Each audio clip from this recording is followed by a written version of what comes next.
into the law that made this individual eligible for release. And number two, this is his parole board that recommended his release. I mean, this is an individual who was described at his sentencing hearing by the judge as the monster that parents fear most. The judge said there is no man on earth that is deserving of this sentence as you. He got 3 life sentences. He had 16 counts of kidnapping and child molestation. He had at least 8 victims, ages 4 to 7, that he would lure to his car using candy and toys. He would kidnap them, abuse them, molest them, leave them on the side of the road.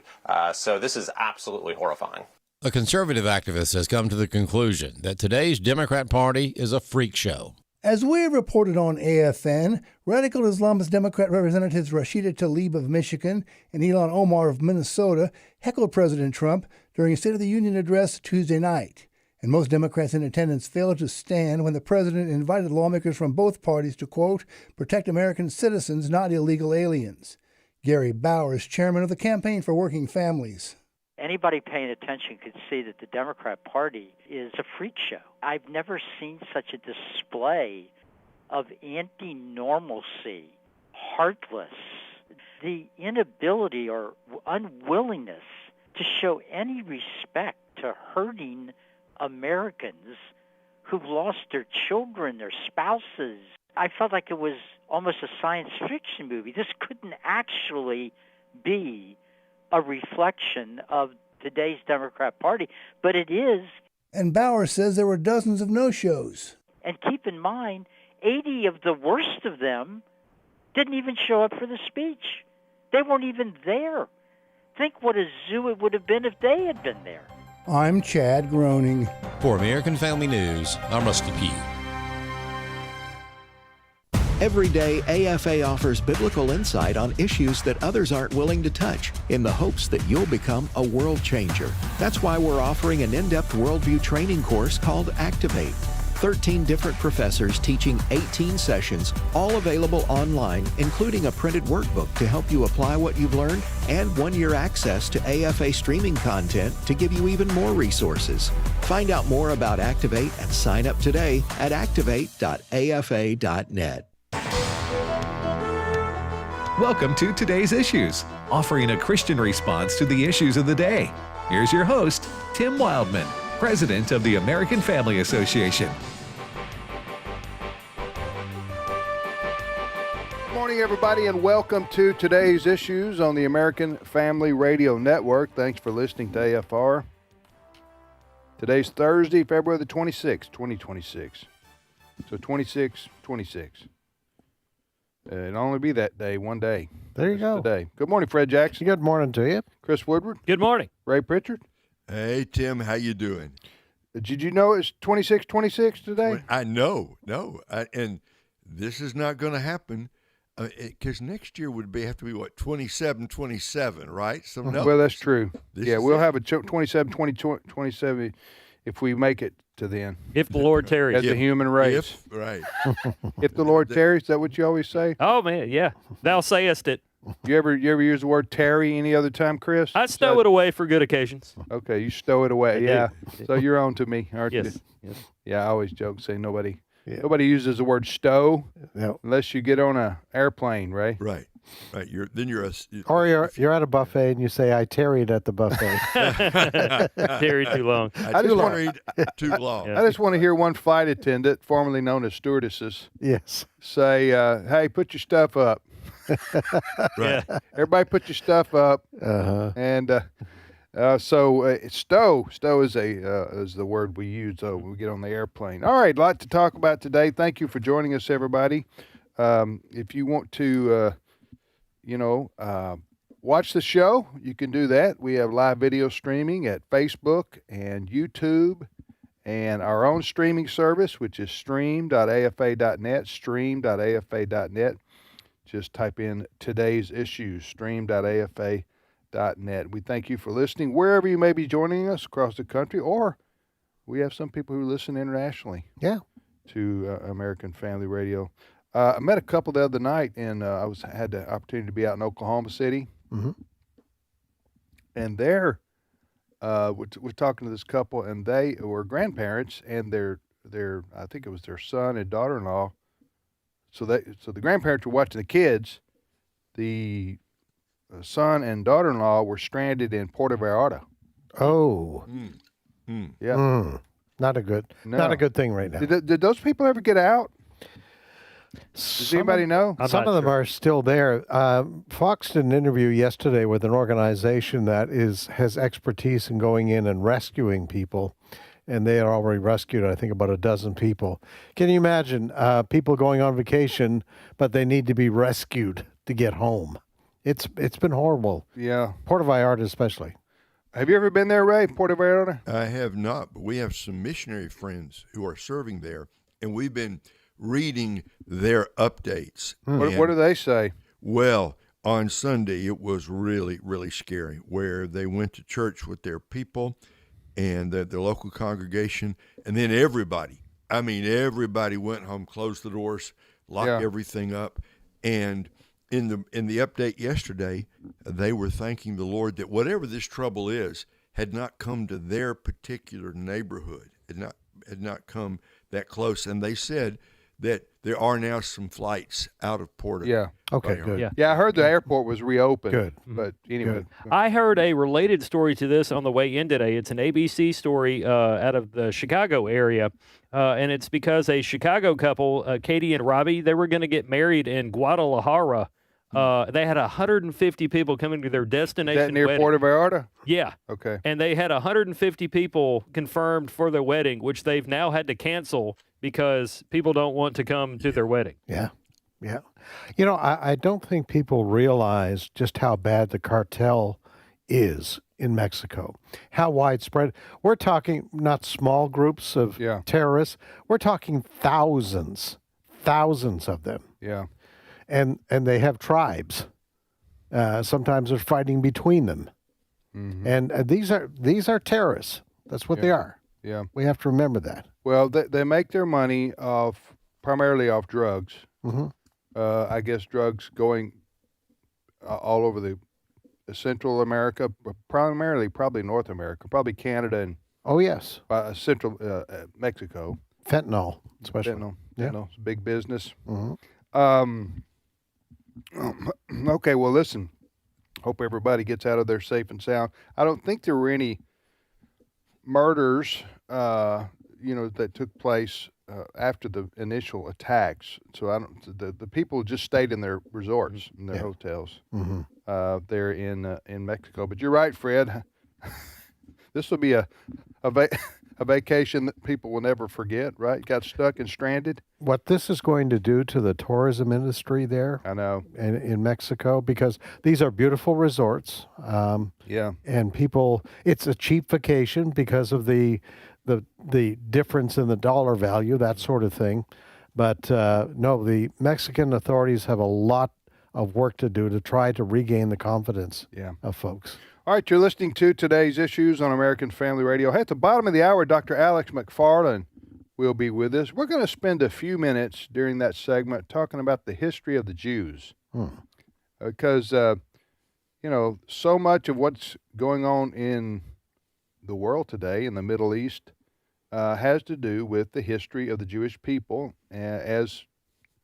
historical books, sure, secular historical books, but also what the Bible says about the history of the Jewish people, also known as the Hebrew people. So we will talk to Alex about that. I found that fascinating in terms of, as we look at world events today, in light of Bible, what the Bible says and Bible prophecy. We will talk with Alex about that coming up at the bottom of the hour. Chris, what's your first story over there? One of the things that the Bible tells us is to pray for the peace of Jerusalem, and we should pray for Jerusalem and Israel today because the U.S. and Iran are holding another round of nuclear talks in Geneva. This, as we have put a ton of warships and jets and people in uniform and boots near Iran to try to get them to come around to our side of things here with these nuclear talks. Fred posted a story today on our website, so we have been covering that. We'll continue to cover that.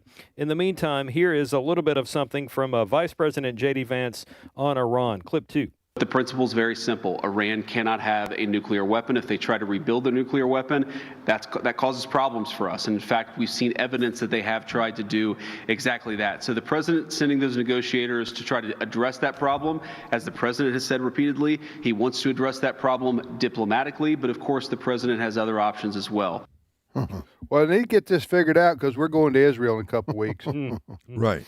We have a group going to Israel. Yeah. And we're looking forward to that trip. We're not canceling that trip. We don't know what tomorrow holds. You know, the news may change tomorrow. But anyway, I just know that a lot of people in Israel, a lot of people in the U.S., a lot of people in Iran. Yeah. You know, not all the Iranian people are, you know, a lot of them are good people who want freedom and liberty and, the vast majority of them. yeah, they want a different way of life, and then living under this oppressive regime. Let me ask you this, Ray. How does, well, this is kind of a stupid question, I guess, because I kind of know the answer to it, but the Iranian Ayatollah, an Ayatollah, that's like the supreme leader, right, in Iran? That's exactly right. Okay, and he is a religious leader. He is a religious leader. He is steeped all the way in the Shia Islamic doctrine, the 12th Imam coming back, the great Satan, the little Satan, the whole thing, yes. The whole thing. Yes. Okay, so it's a different situation than, say, dealing with Vladimir Putin or the communist leader of China, for example, who, while they are have enemies in many respects, they also are halfway rational people, if not fully rational, in terms of we may not agree with their politics or their worldview or anything like that, but you can reason with them to a certain extent. Does that make sense? Right. Okay, right. so it's different. It's dealing with the Russians versus the Iranians. Right. So that's what I want to ask you. When you're dealing with the Iranians, you're at least at the top. You're dealing with these mullahs being religious leaders, right? And the Ayatollah being the top one. They have as you say, they eat, drink, and sleep this Shia Islamic religious viewpoint, and so this fundamentalist Islamic doctrine, right? They believe it. So you can't reason or use normal rational decisions to factor in, right? Not necessarily. One part of that ideology is they're serving Allah, even by giving their own life. Right. I mean, that's what motivates these suicide bombers. Right. They're serving God in some way. So how do you around the table in Geneva talk reasonably? Or let's suppose you have reasonable people on both sides in Geneva, and I know that's a big stretch, but let's suppose you do. How do you get the mullahs back home to go along with whatever you've agreed in Geneva? That's really a big part of the problem here. And, you know, what the American delegation is doing, led by Secretary of State Marco Rubio, of course, he gets his marching orders from President Trump, and Vice President Vance is heavily involved here. And they're meeting in Geneva, Switzerland, to try to get Iran to come to some kind of agreement so we can avoid war. Basically, that's what they're doing right now. It's a very, very tense, very volatile situation. However, basically what Vice President Vance was saying a while ago was, listen, Iran has to say we're not going to build nuclear weapons. And then anything short of that, he said, he phrased it this way, we're going to have problems. Mm-hmm. We, being the United States, going to have problems. So what I'm wondering is, again, back to the irrationality of the Islamic teachings, if you look at it from a Western point of view, is why Iran doesn't just say, okay, fine, man, we won't build any nuclear weapons. You can verify that. All we want nuclear power for is energy. And so if you can check that out, no problem. And we're not here to go to war with the U.S. or with Israel or anybody else. We want to be a peaceful I knew, Fred, you're smiling. Why didn't Iran say that, Fred? Why don't they just say that and that would end all this? Well, kind of putting together what you and Ray have just been saying, the leadership of Iran right now is an Islamic regime. They are driven by their religious beliefs, which include we want to rule the world. All right? Okay. They're not happy to stay within their borders. Okay. All right. That is why they refer to Israel as the little Satan. They refer to the United States as the big Satan. What I've heard from people who are familiar with how these Islamic regime thinks, they don't have a problem lying. The belief is that since we attacked their nuclear facilities last year, that they've gone right ahead and they're developing their uranium to the point where it can be used for a nuclear weapon. In other words, you can't trust these people. And they would use it. And they would use it. Right. And which is why Israel, remember Netanyahu came to the Washington back 2 or 3 weeks ago, had a 3-hour meeting with President Trump, and then left through the back door. Right. Normally they have a news conference. Right. He left through the back door. Marco Rubio, I think, has been in conversation with Netanyahu. We have, in the last several days, we have sent a squadron of F-22 fighter jets who are now parked in Israel.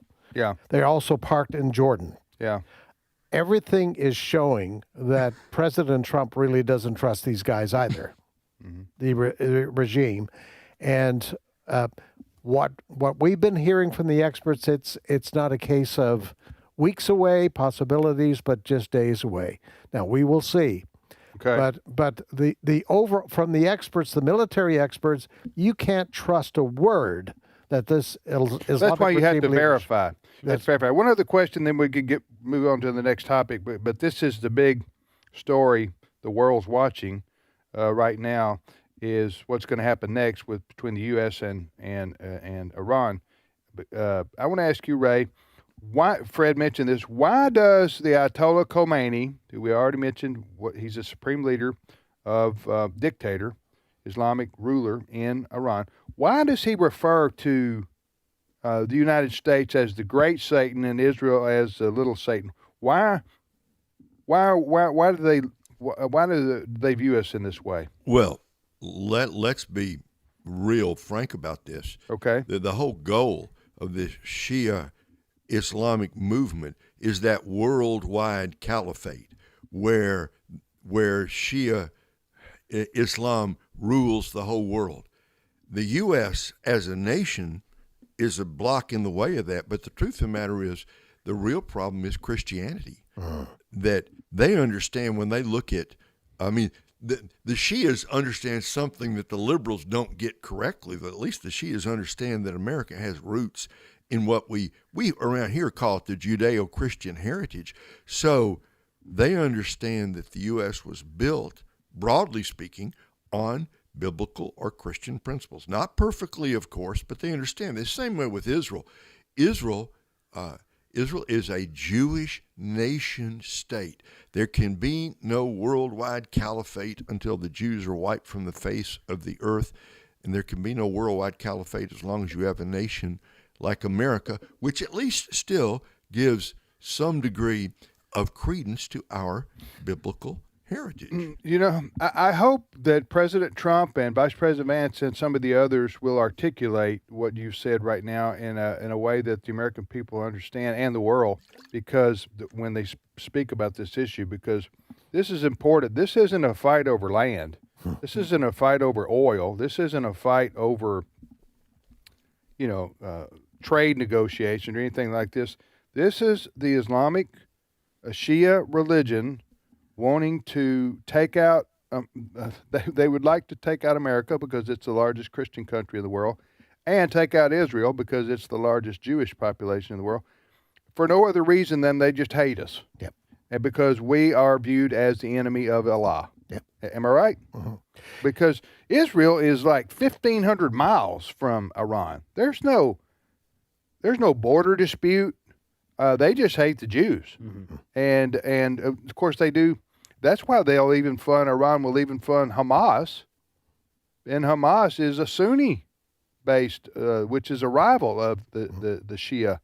The Shia and the Sunni being the largest two, if you want to call them, denominations of the Islamic faith there. So it's just like, back to my original point, you have a hard time reasoning with these people. And the only language they understand is, are they going to be taken out in their leadership role over there in Iran by the American military?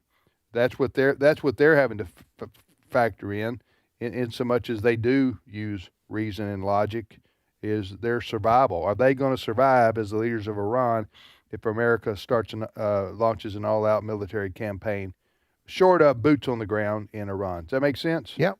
Yeah. And let's not forget the Iranian people. Yeah. The Iranian people as a whole do not support that Islamic regime. Right. That is why thousands of them have died as martyrs. They have died. They're either shot to death in the street, or they're arrested and then they're executed. Yeah. And remember what President Trump said: help is on the way. Yeah. And this is it, I guess. If for nothing else, we have to make good on that commitment. Yeah. You're listening to today's issues on American Family Radio. We are soliciting answers to what we need to have world peace. So if you have some answers, we would like to hear from you at comments@afr.net, comments@afr.net. I'm only teasing. We know that Jesus Christ, the Prince of Peace, ultimately is the solution for the world. Mm-hmm. And one day there will be peace on earth because Amen. the Prince of Peace will reign. We know that. Amen. Well, that's our eschatology. That's our apocalyptic view of the world, and it's a good one, ultimately in the end when Jesus Christ returns. All right, Chris. Since the Lord has tarried, yes, in the last 20 minutes, then you can continue now with your news. Thank you very much. You guys mentioned Secretary of State Marco Rubio a moment ago. He's busy today investigating a situation between the Cuban Coast Guard and people on a boat registered in the state of Florida. We have this on our website as well. I'll post it on our Today's Issues Facebook page. Cuba claims it has killed at least 4 people and injured another 6 in what is being described as a shootout with people on a Florida-registered speedboat. According to Cuba, a couple of these individuals may have been involved in the promotion, planning, organization, financing, supporting, or commissioning of acts carried out in the national territory in connection with acts of terrorism. I do have a little bit of audio here. It's about 25 seconds of Secretary Rubio talking about this incident, clip 4. Suffice it to say, it is highly unusual to see shootouts in open sea like that. It's not something that happens every day. It's something, frankly, that hasn't happened with Cuba in a very long time. But we're going to find out. We're not going to base our conclusions on what they've told us. And I'm very, very confident that we will know the full story of what happened here, and we will know it soon. And then, we'll respond appropriately based on what that information tells us. To be clear, this does not appear to have been a U.S. government-sanctioned event. It might have been individuals, vigilantes. We don't know. Fred? Well, here's what the Cuban government is saying. This vessel, registered in Florida, came within 1 mile of the coastline of Cuba. Okay. The Cubans say there were people aboard that vessel from Florida that shot at what I'll call the Cuban Coast Guard vessel. Okay. All right. The Cuban Coast Guard vessel returned fire. 4 of those 10 people aboard the vessel were killed in that gunfire. The other 6 have been taken to Cuba. They've been arrested, and I think a few of them are being treated.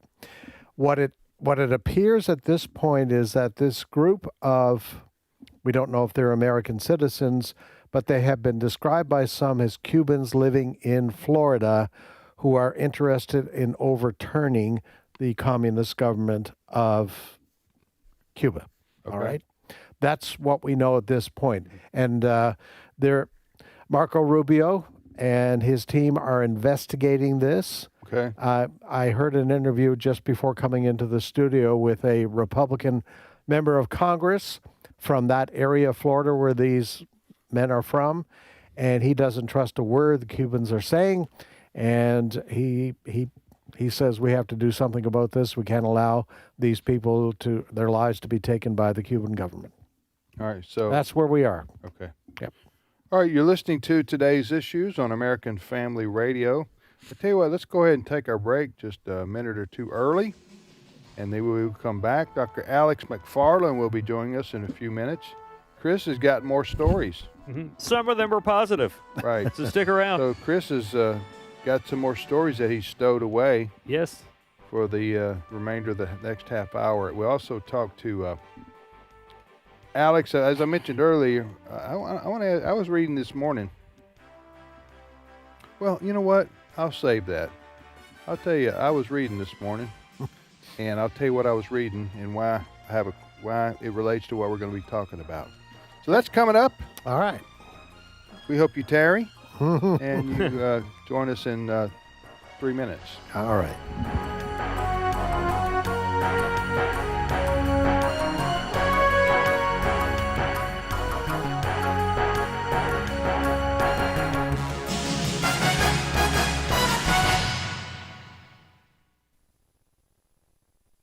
It's my turn. Here is your host for My Turn, Don Wildmon. I heard a story the other day. It was a story about how to catch a monkey. Whether it was fact or fiction, I'm not sure. You see, I'm not a very experienced monkey catcher, but I'm sure that it had a good moral point to it. Therefore, I consider it worthy of passing on. Do you know how to catch a monkey? Well, it's a very simple matter according to my source.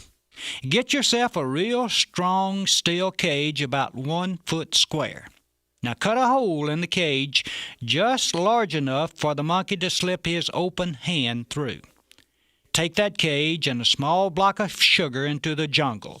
Secure the cage to the trunk of a tree. Take the small block of sugar and place it just inside the cage so that a monkey can reach in and grab it with his hand. What will happen, my source says, is that the monkey will reach into the cage and grab the block of sugar. Then, with his hand closed around the sugar, he will be unable to slide his hand back through the opening in the cage. My source said the monkey will not turn loose of the sugar, and as long as his hand is clenched around the sugar, he's trapped. You know, greed has captured many a person. But the odd twist is that hardly anyone considers himself greedy. Abe Lincoln used to tell a story about an Illinois farmer he knew who said, "I ain't greedy about land, I only want what joins mine." Well, greed can destroy our humanity as quickly as any other sin. And never forget that's what greed is, sin. We may call it good business or future security, but simply changing the name doesn't correct the fault. One time, the meat packer Phil Armour gave each member of a certain department in his business a suit of clothes. They had the freedom to pick out their own choice and were told to send the bill to Mr. Armour. They were not limited to the amount they could spend, but were given the right by Mr. Armour to use their own judgment. Well, one young man took advantage of the situation and purchased himself a very expensive suit of clothes.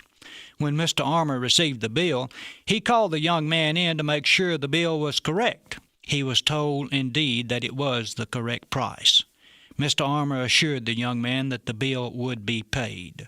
But before the young man returned to his job, Mr. Armour had a piece of wisdom to share with him. This is what he said. "I wish to say to you that I have packed a great many hogs in my time, but I've never dressed one before."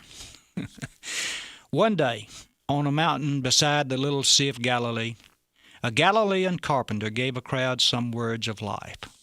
Don't store up treasures here on earth where they can erode away or may be stolen. Store them in heaven where they will never lose their value and are safe from thieves.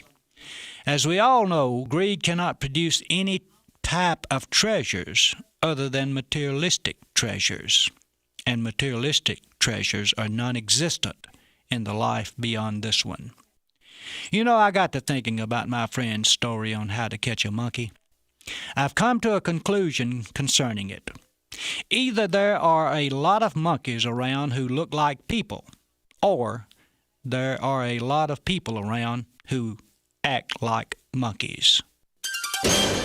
This has been My Turn with Don Wildmon, a production of the American Family Association.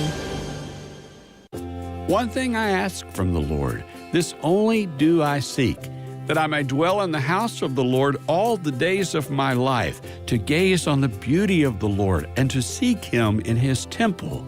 Psalm 27:4. American Family Radio. This is today's issues. Email your comments to comments@afr.net. Past broadcasts of today's issues are available for listening and viewing in the archive at afr.net. Now, back to more of today's issues. Hey, welcome back, everybody, to today's issues on the American Family Radio Network. I'm Tim with Fred, Chris, and Ray. Fellas, we have the best popcorn in America. There it is. It's right back there. I can't resist. I go back there during the break and get some. Sure smells good. Popcorn. You got to have popcorn when the world's on fire, don't you, Fred? That's right. It helps you relax, you know. Ray, you ever had our popcorn here? You know, when I was there in December for the Christmas thing, yeah, for the first time, I tried the popcorn. It's amazing, friends. Yeah. Tim is not exaggerating at all. Yeah. I don't know what they do or what makes it great. I don't make it. I just partake of it. What are you going to say, Chris? I was going to say, fun fact, popcorn, since it's technically a whole grain, could be considered a cereal. Oh, really? Well, have some cereal, Tim. I've never thought of it that way, Chris. I don't think I want to pour milk on my popcorn. How much nutritional value am I taking? Oh, in right hold now? on now. I'll see what Dr. Google says. Surely this is like a fiber or something, right? That's helping me somewhere or another. Yeah. Other than just my taste good buds. for you. Yeah, well, and you need salt, right? We're supposed to be salt in light, by the way. Yeah, All I right, think so that's a stretch. according to Dr. Google, popcorn has 106 calories per 1 ounce, which is 28.4 grams, whatever that means. 126. What of what? 106 calories per. Calories. 1 ounce. I don't care about that. I'm talking about. Don't even worry about that. It's got nutrients. Oh my goodness! Hold on now. It's mostly air. WebMD says it Okay. has 3 grams of protein. Well, that's what I'm talking about. Got to have a lot Gotta of bulk up. Got to have a lot of antioxidants too, right? Oh yes, I'm sure. Ray, I'm thinking it's No right, sugar, 1 right up gram there- of fat. right up there with spinach, probably. Don't you Got a think? little butter on it. Got some salt. Secretary Come on, Kennedy friends. may still tell you don't eat it, but All right. anyway. Anyway, whoever invented popcorn, I salute you. That's what I got to say. Orville Redenbacher, Valparaiso, Indiana. I don't know that he. Did he invented it. invent popcorn? No, but he was the popcorn guy. He was an amazing guy with that bow tie. Yes, he was. Yeah, He was. Yeah, Valparaiso, Indiana. That's where he's from. Is that where he's from? Okay. I have in-laws. You know from your that area. popcorn history, don't you, Chris? I have in-laws from that same area. Okay. Orville Redenbacher is to them what Elvis is to us. Oh, is that right? Yes.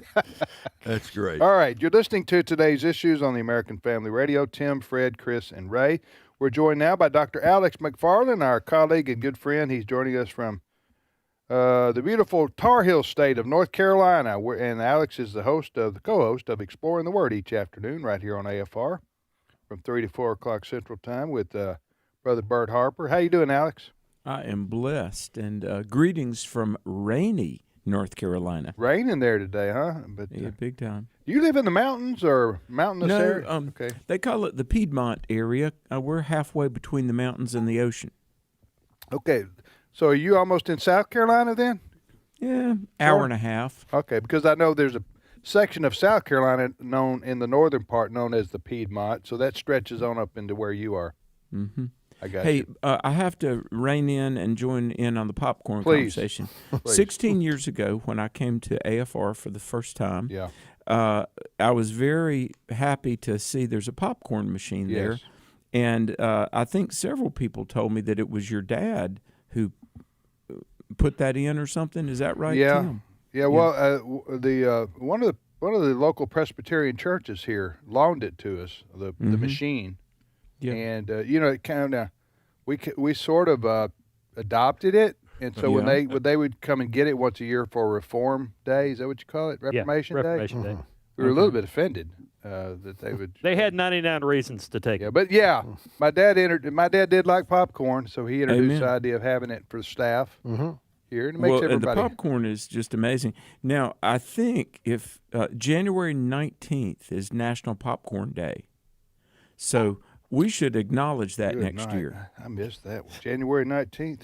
Yeah. I'm going to write so, that down So for next year we have got to observe National Popcorn Day. Absolutely. We do. Yes. Absolutely. All right. Now, let's on a more serious note,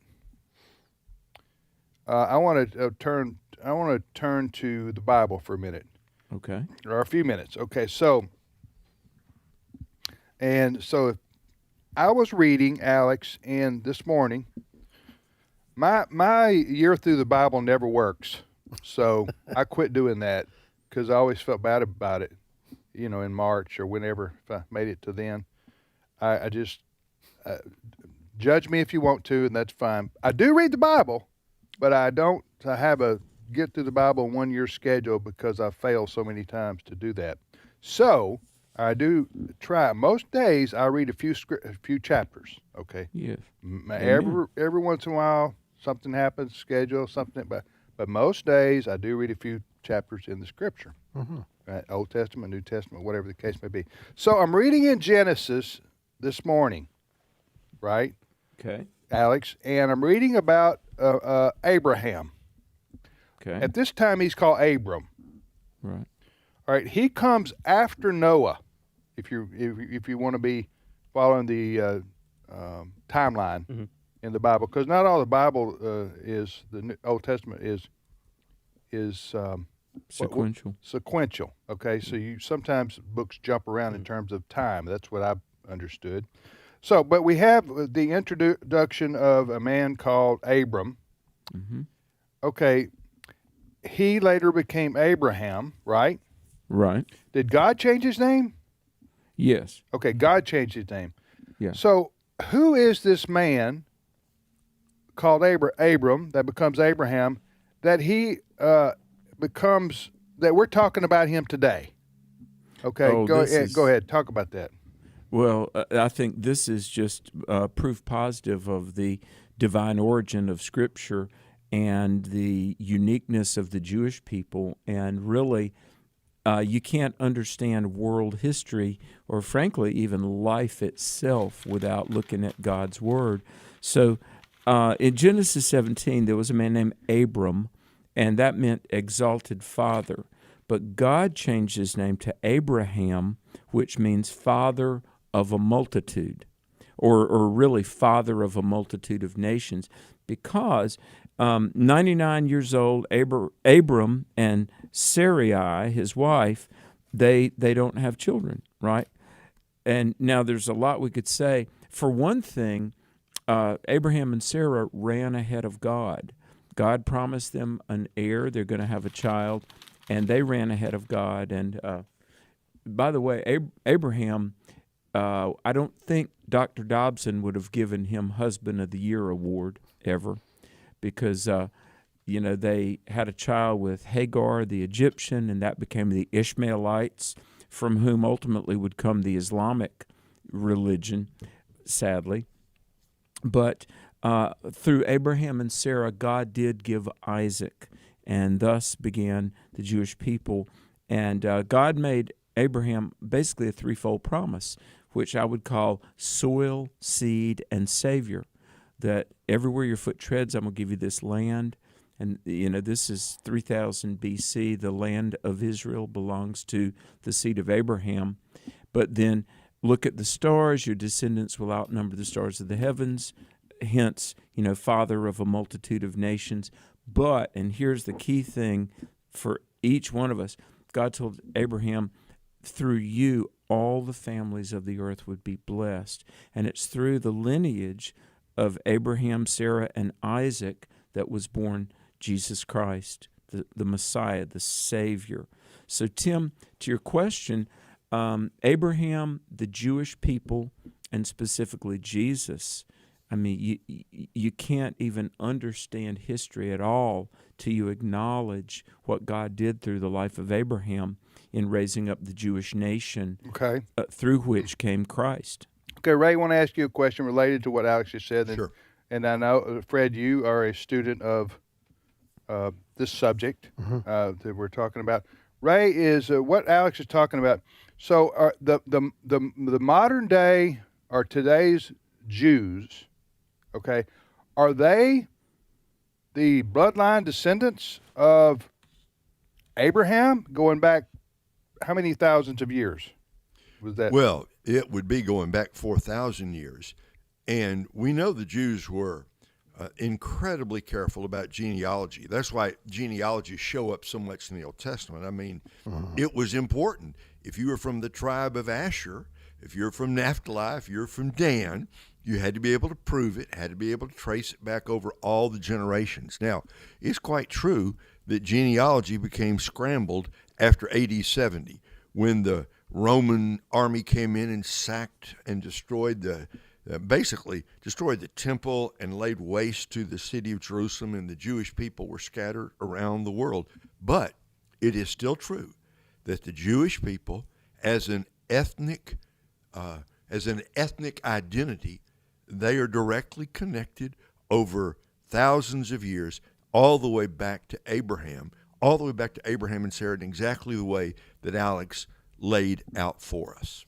Fred? Isn't it interesting, just going back to where Alex started there, Abraham and Sarah, his wife, were promised a baby. And remember, Sarah kind of laughed about that. Right, because she I'm was an so old woman. old. Yeah, I'm past that time. Right. And so she basically got Abe have a baby with Hagar. And when Hagar had her baby, Sarah was a little bit upset, and that created tension to the point that that Hagar and her son Ishmael had left the camp. Mm-hmm. All right, now God went on and took care of them, but said, there's going to be a great nation coming from you as well. But that tension is evident today between these people. Are you talking about between the Jews and the Arabs? Between the Jews and what we would call the radical Islamic. But Islam didn't come along, though, till several hundred years later. So but 610 AD. But there are bloodlines that connect all of this. Yeah. And so we have that tension today follows all the way down. I was reading from Genesis 15.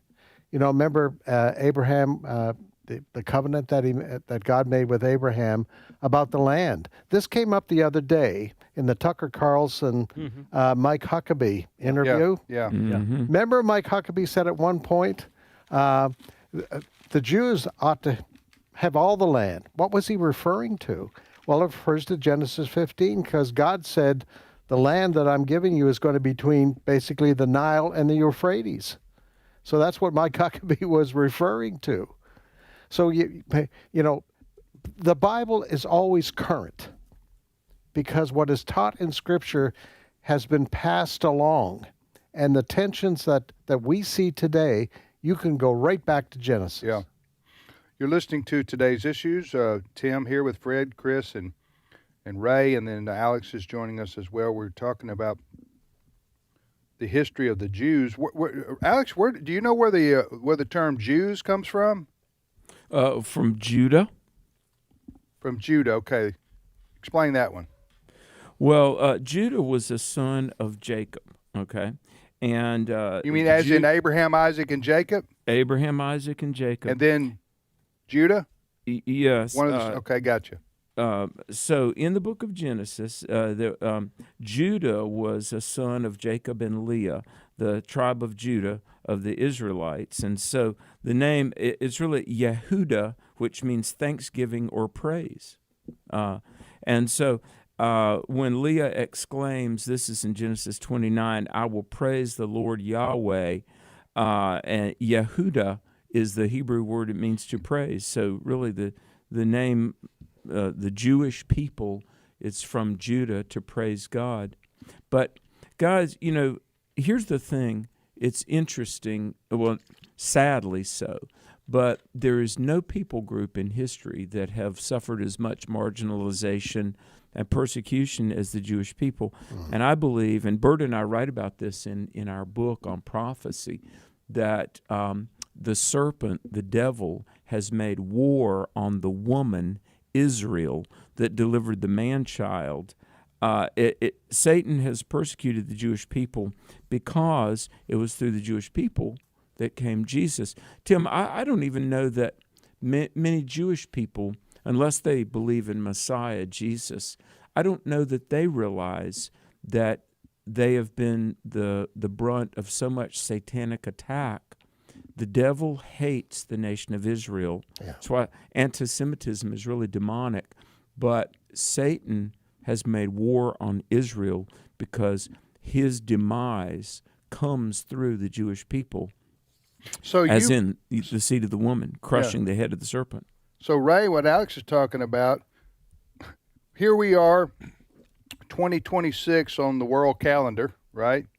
And we're looking thousands of years back, and the headlines today that we're dealing with, let's say, for example, between Israel and Iran, America's relationship to Israel, this has biblical history, right? I mean, this is... There's a direct line from Genesis 12 all the way through the rest of the Bible, all the way across the centuries to what's happening in the Middle East today. And there's a direct line, as Alex said, from the hatred of the Jewish people in the Old Testament, the fact that God still has a plan for ethnic Israel into the future. Satan hates that, and it's a big part of the explanation of the anti-Semitism that, Tim, and we've said this before October 7, I guess that's the right date. Yeah. When Hamas, the massacre of 1200. The massacre, right. Yeah. That what happened is a stone was turned over, and suddenly the anti-Semitic roaches started crawling everywhere, and we discovered anti-Semitism, which we, I think, had hoped had mostly gone away. Unfortunately, Tim, it's alive and well, and there's a direct connection between this and what Alex was saying earlier, stretches all the way back to Genesis 12. Well, I so appreciate Alex and Ray because they are the experts in this field. So, guys, we should talk about what's going on right now. There are discussions in Geneva about trying to come to a peace agreement with Iran. Iran, a couple of weeks ago, had military exercises with Russia. We also understand that maybe there's some Chinese missile launchers in Iran. China, Russia, and Iran. Does the Bible say anything about that, guys? Absolutely. Absolutely. That in the last days, they're going to attack Israel. Hey, I got to throw something in there because, Tim, I'm always looking at words and how the way the left uses words. It's very, the left, conservatives, and certainly Christian conservatives, are forthright people. We say what we mean what we say, and there's very little subtext. We try to be just truthful and forthright. The left is very cagey about how they use language. But guys, and especially, have you been seeing more and more the word Levantine, Levantine, the Levantine people? I'm going to come back to that. But like when the left repeatedly uses words like democracy, there's an existential threat to democracy. My little antenna go up when I see people on the left using some brand new phrase. Well, Ray or Tim or any, I've been noticing that references to Arabs and Palestinians and Jews, they'll say the Levantine people. Anybody at the table? Yeah, what does that mean?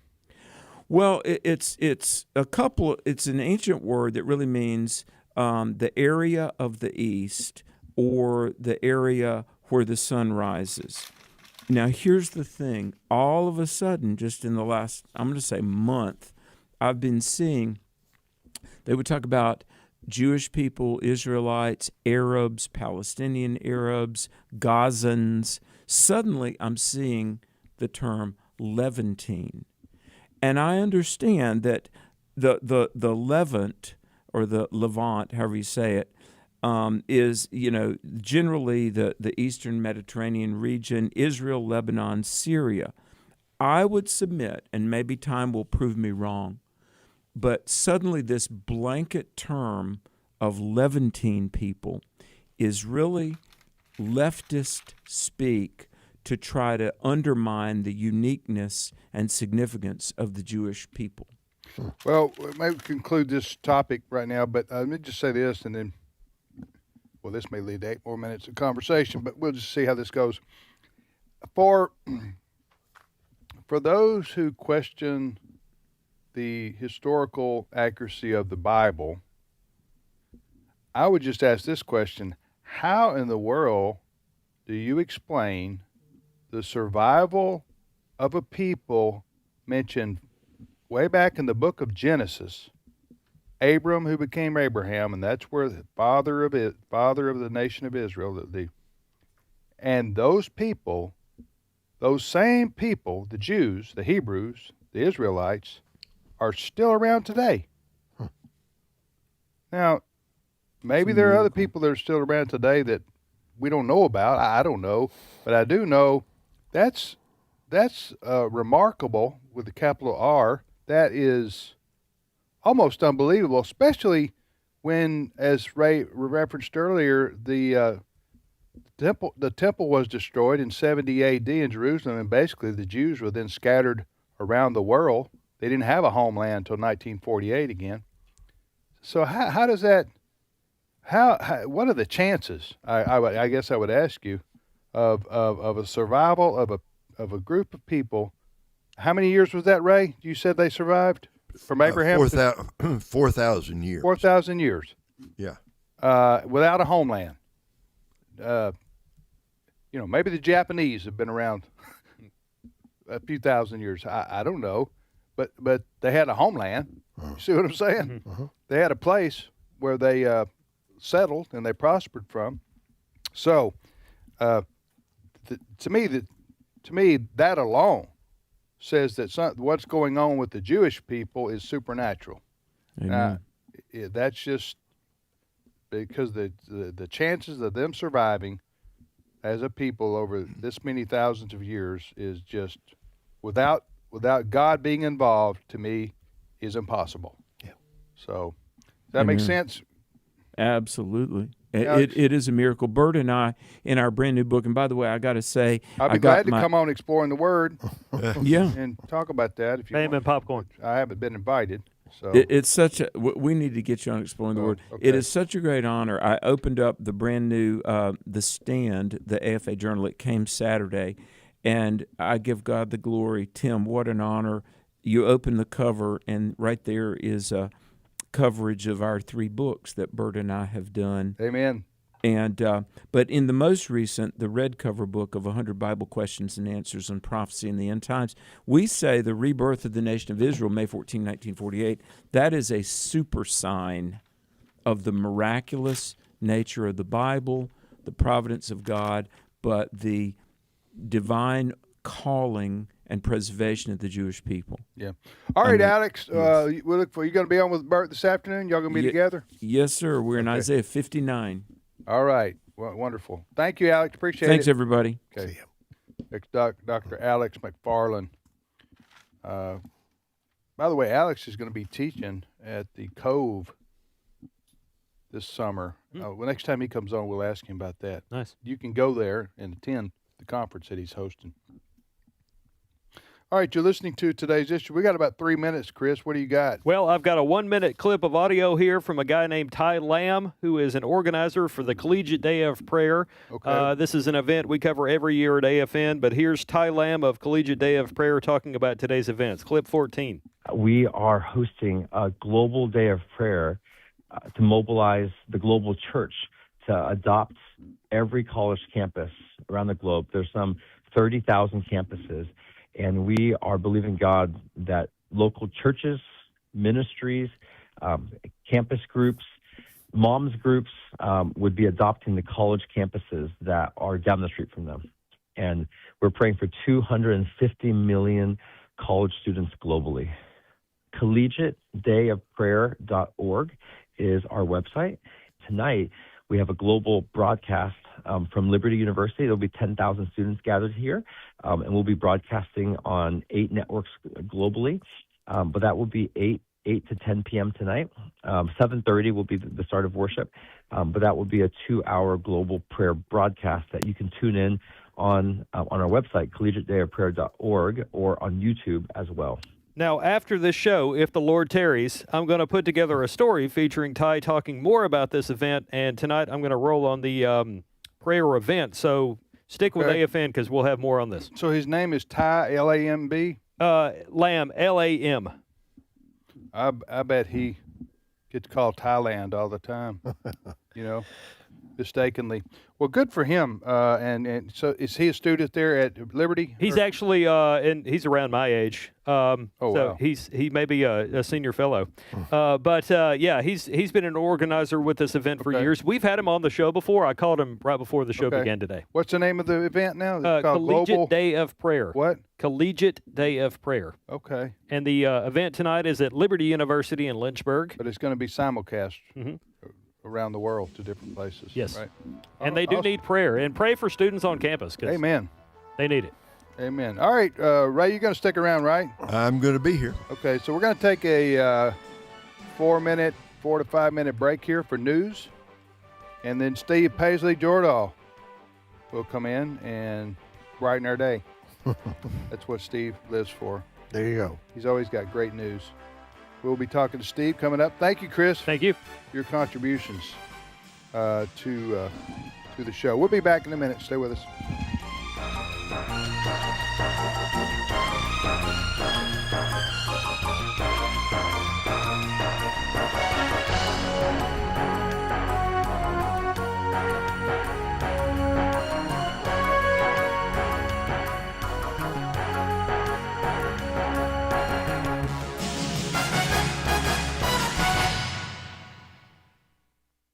The views and opinions expressed in this broadcast may not necessarily reflect those of the American Family Association or American Family Radio. Faith, family, freedom. American Family Radio. Where can you access instruction and inspiration from scholars, apologists, authors, preachers, and activists to deepen your Christian understanding? You could enroll in seminary, but a better way might be the AFA Cultural Institute. You'll find a collection of more than 50 informative inspirational video lectures with more to come. Visit stream.afa.net to experience the AFA Cultural Institute. This is American Family Radio, a listener-supported ministry of the American Family Association.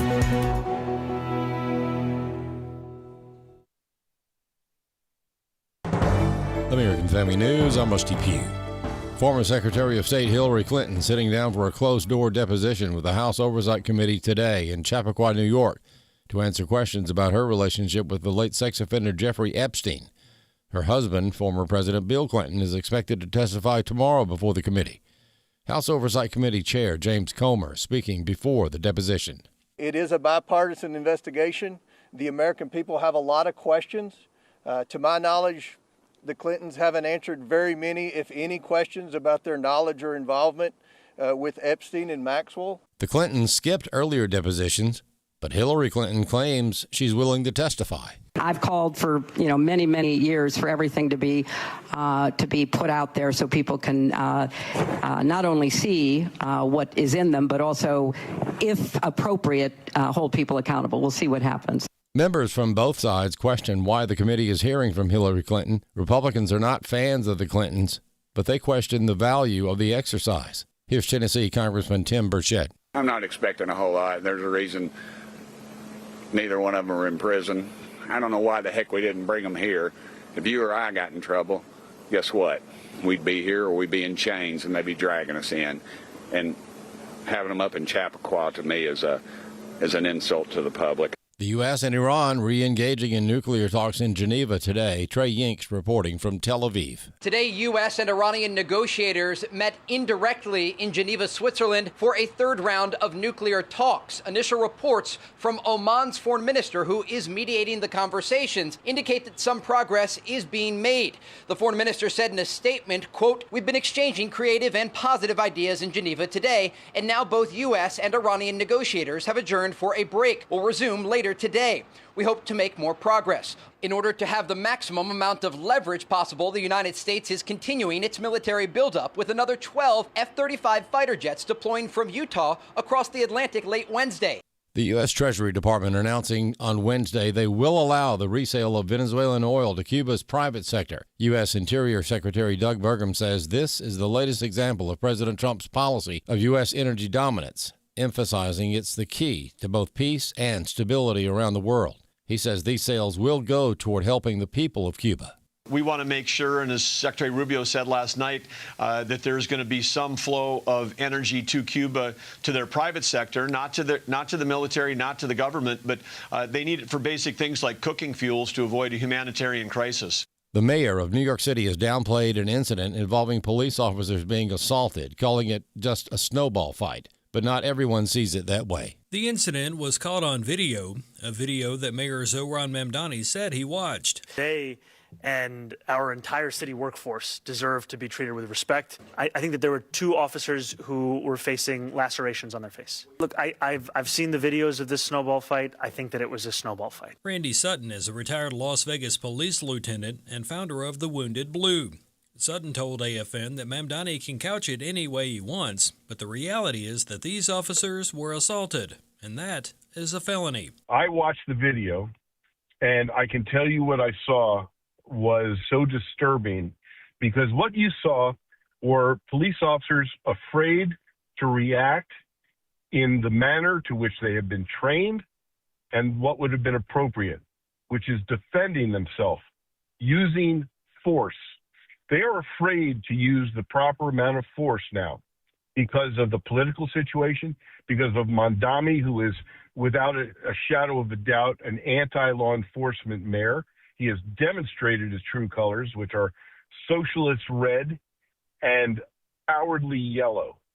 And what he is doing to these police officers is placing their lives in danger, because he is not only allowing this behavior, he is encouraging it by his lack of support of the police.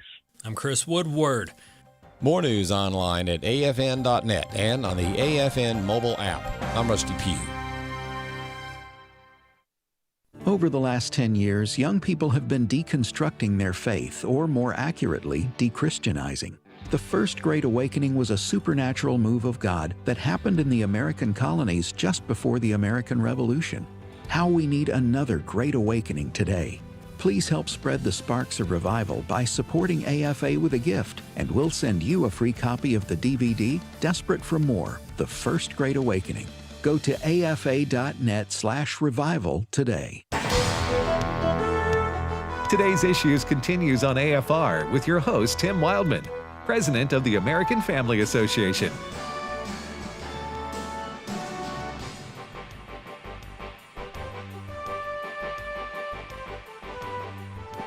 Hey, welcome back to Today's Issues on the American Family Radio Network. We're here for another 24 and a half minutes. Today we are. And we want to welcome Steve Paisley-Jordahl. Good morning, Steve. Hey, everybody. Steve's here, Fred's here, and Ray's here. We're all here. And what do you got for us, Steve?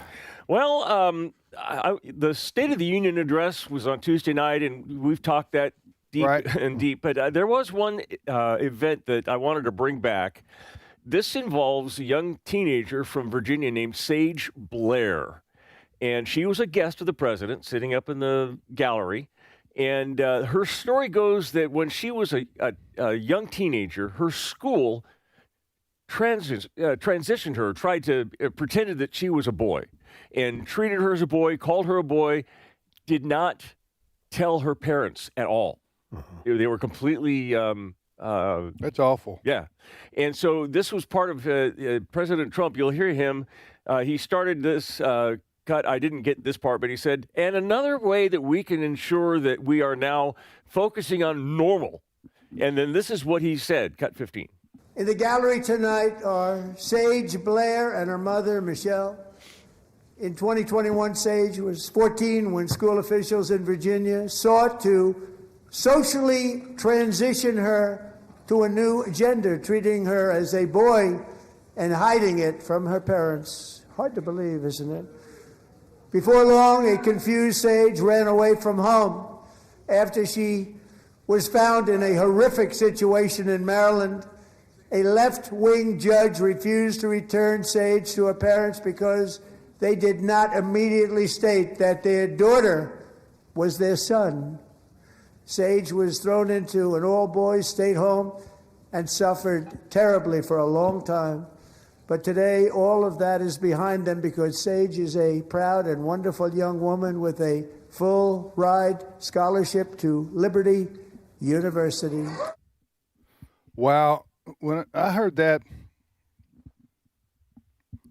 that just angers you. With a capital A, to hear what happened to that young lady, and the school going behind the parents' back to promote this. Yeah.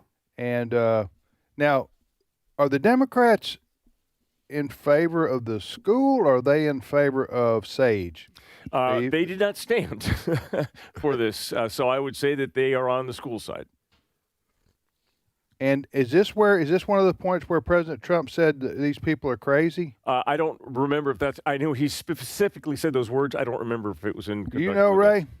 I don't know. You remember that particular incident? Look, that's an amazing story. Yeah. How evil do you have to be? I know. How sick, how depraved that you basically force a confused girl to, quote, transition to being a boy and hide it from her parents. That's woe to those who call evil good and good evil. And then the president said, then the judge sent her to a boys' home. A boys' home. Good night. Because the parents... And she was abused there. Yeah. Oh, sure. The parents refused to refer to her as a boy because they know she's a girl.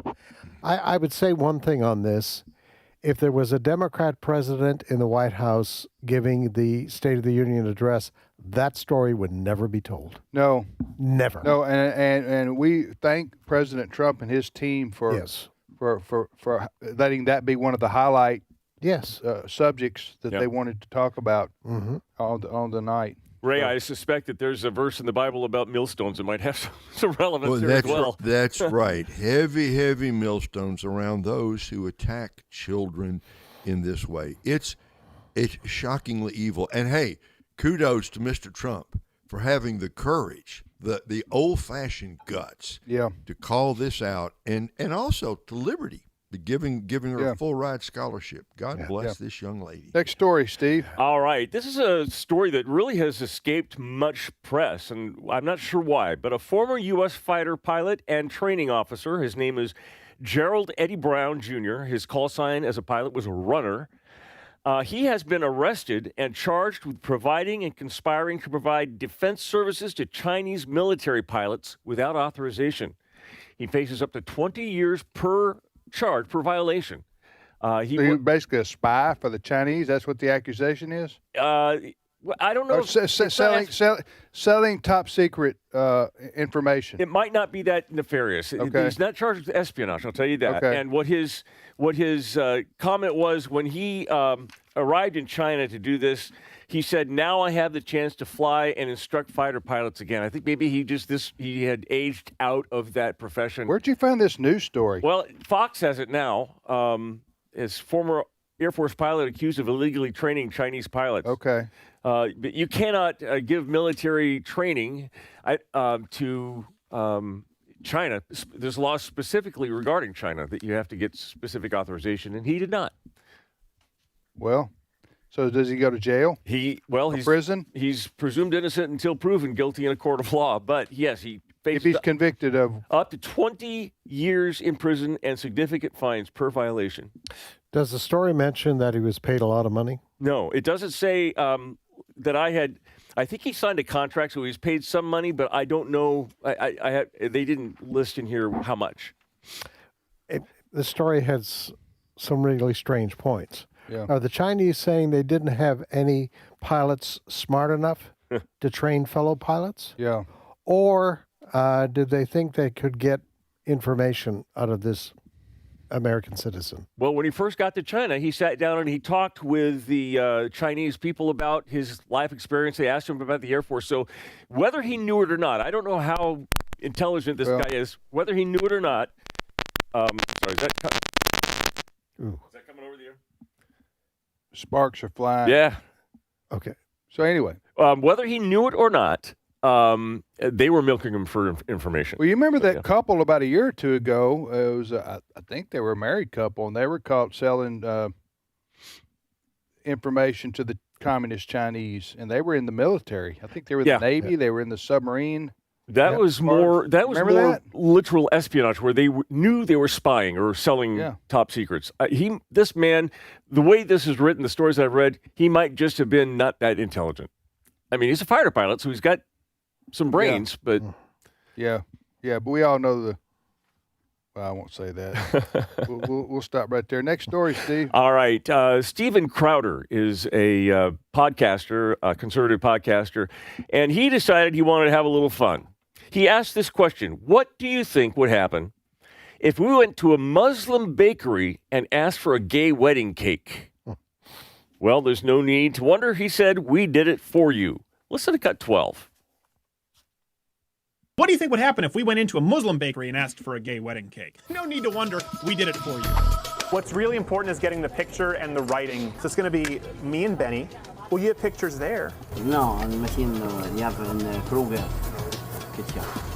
In Kroger? Yeah. And I want to say Ben and Stephen forever on the top. And then on the bottom, it'll say, same-sex, legal now, congratulations. But everyone keeps sending me somewhere else. They said, this is what you do here. No, I don't want it. I don't want it. What would be the point of Steven Crowder doing? Well, Wesley listens to him a lot. Well, I happen to be wearing under this shirt a T-shirt from Masterpiece Cake Shop in California. This was Jack Phillips, and he went to the Supreme Court because he refused to do a same-sex wedding cake, and the left just went crazy. They're still going after this man, and but I think the point is that there is no outrage when a Muslim bakery does this, but there is if you're a Christian and you decide to follow your faith. It's just a hypocritical stance that they're taking, and Steven Crowder pointed that out for us. Mm-hmm. Next story. All right. This is a difficult story, and Fred, I'm going to lean on you a little bit on this. In the last 4 years, there have been more than 120 Canadian churches that have burned down. And how long? Over what time period? 4 years. Okay.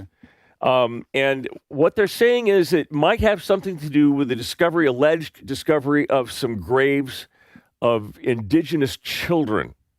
From the 19th century until the 1990s, more than 150,000 indigenous children were obliged to attend state-funded schools in a campaign to assimilate them into Canadian society.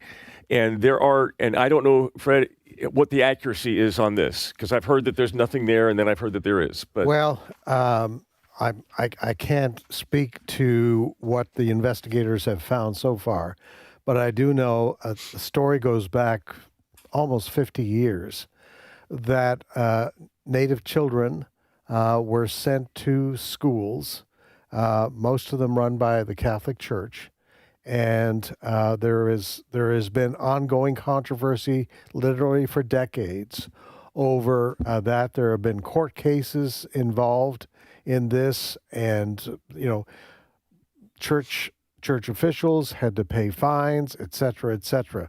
So I don't know of how many churches was it? More than 100, what was the number? 140? Yeah. I'd be interested to know if they were all Catholic churches. Yeah, I don't have that granular bit of information on that, but it does tell me that, and if the churches were complicit, they deserve to pay and to suffer the consequences of those crimes. But it points out to me that the left, their first move is to violence. Mm-hmm.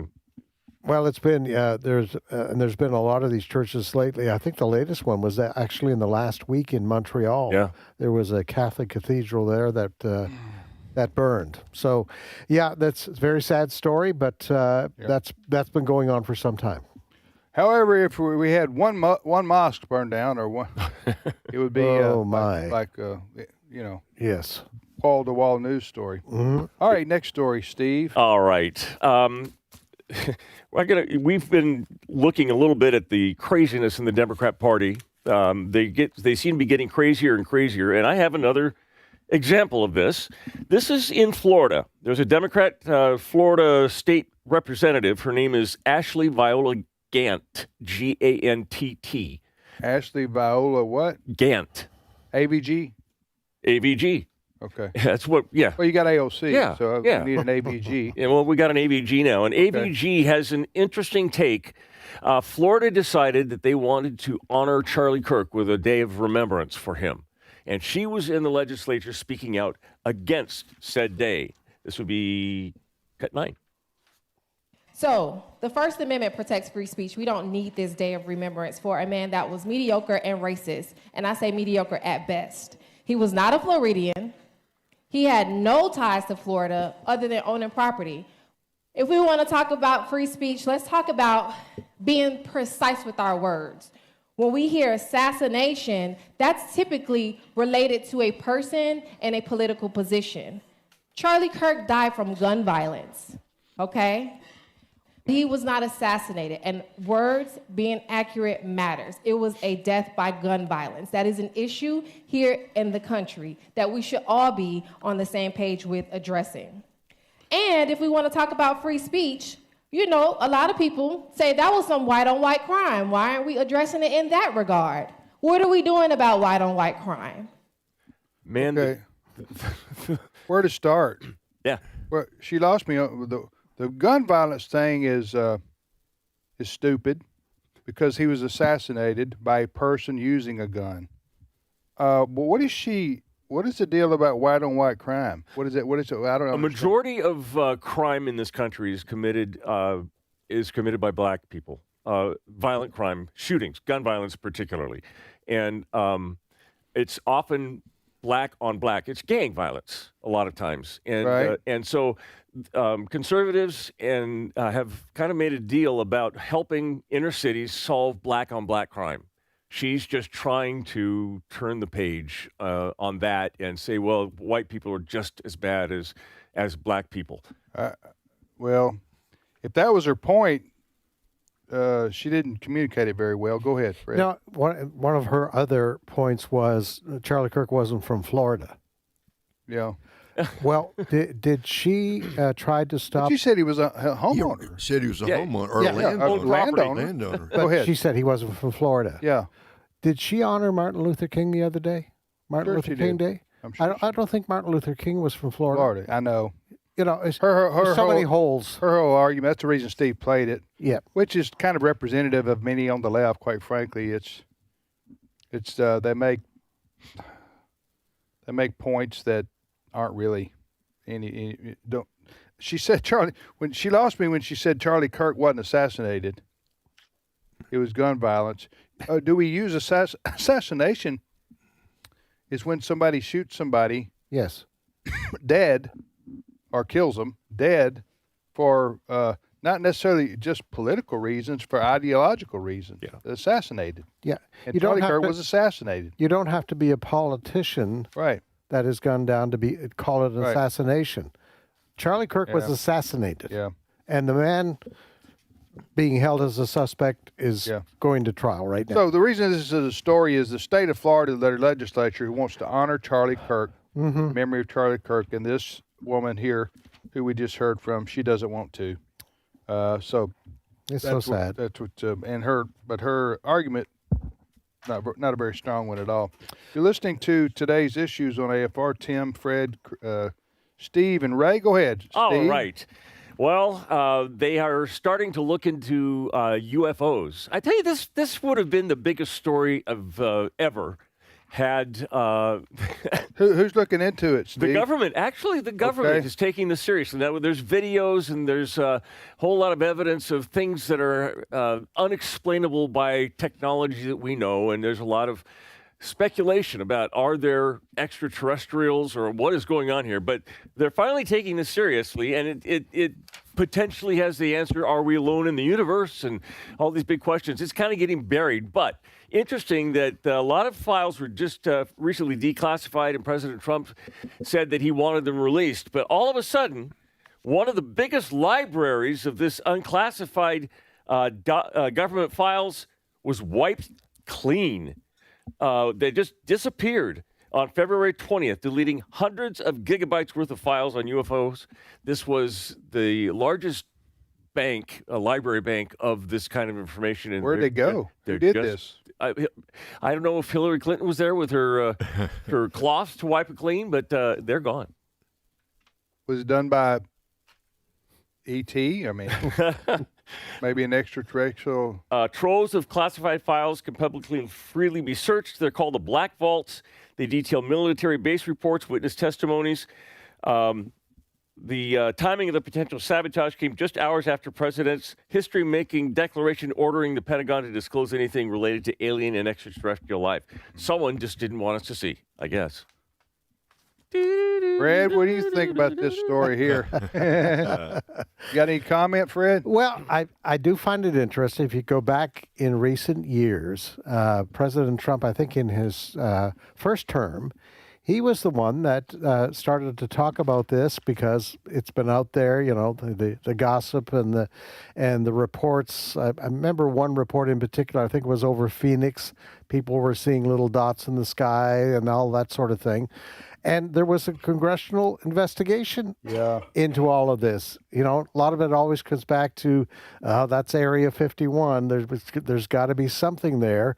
And you've had, you know, U.S. Air Force pilots report seeing things, you know, they're flying along and they see things that and the crafts that they're seeing make very abrupt moves, stop, go, et cetera, and these pilots have said, we've reported this, we don't know what it is, but we're reporting it.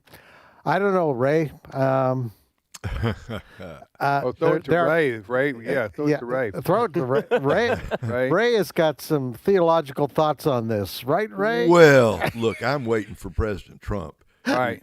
To come out and set it all straight, right? Yes, sir. Tell us the whole story. He did. He's going to give a major UFO speech, isn't he? That's what the White House said. Is that right? Am I right? Yeah, that's what they said. President Trump has said, I want all of this out on the table. Then Barack Obama kind of upstaged him. Yeah. Saying, you know, the other day talking about UFOs.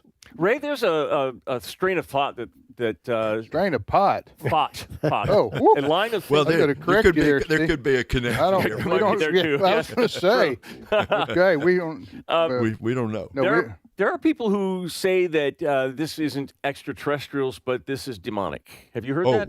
Oh, sure, I have, and I have no doubt that as we approach the end of the age, and I think we are approaching what we started off talking about, if the Lord tarries. Well, as we approach the end of the age, we're going to see an outbreak of Satanism in the world, the likes of which we have never seen before. I think that has some real roots in the book of Revelation. So it wouldn't surprise me if some of what is being seen is actually demonic activity meant to deceive people. Now, the more interesting question, guys, and I do not have an answer for it. We know they're angels. We know they're demons.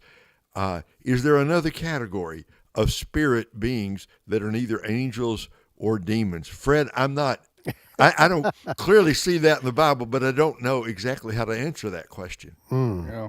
What does it do to your theology, Ray, if there were other, like extraterrestrial beings on some other solar system someplace out there? How does you know who speculated about this?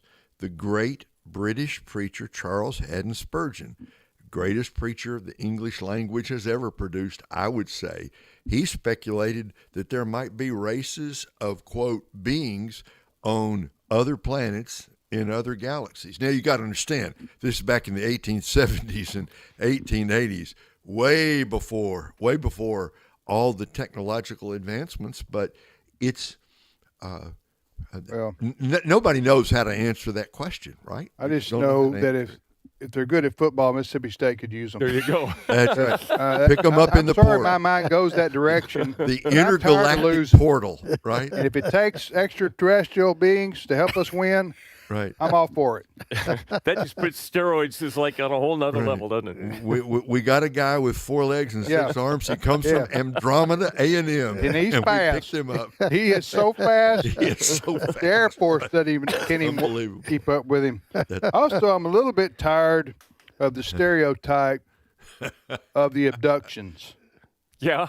The people, it appears to me every time this is an interview that they find somebody, if they're not a Southerner from the sticks, they find a Midwesterner from. Right.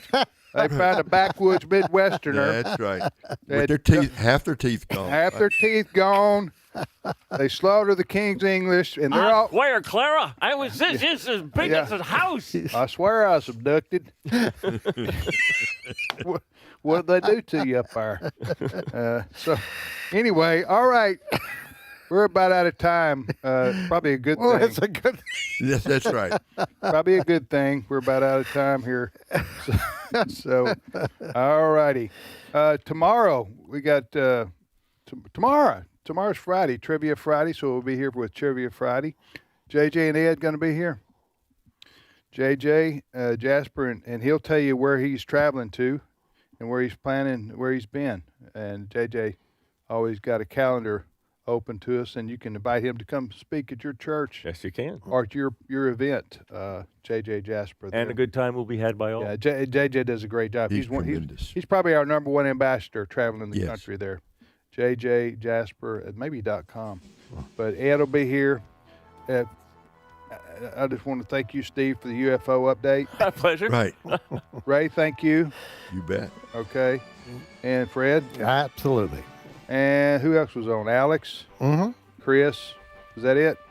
Our producer, Brent Creeley. I want to thank Brent. You've never been abducted, have you, Brent? Yeah, would you tell us if you would? That's right. Would you tell us? Would you? Not that I know of. Okay. You're not that you know of. And Cole Green, who does our video for us here on the show. All right, so we hope you have a great day. Keep listening to American Family Radio. A lot of good stuff coming your way, and we'll see you back here tomorrow.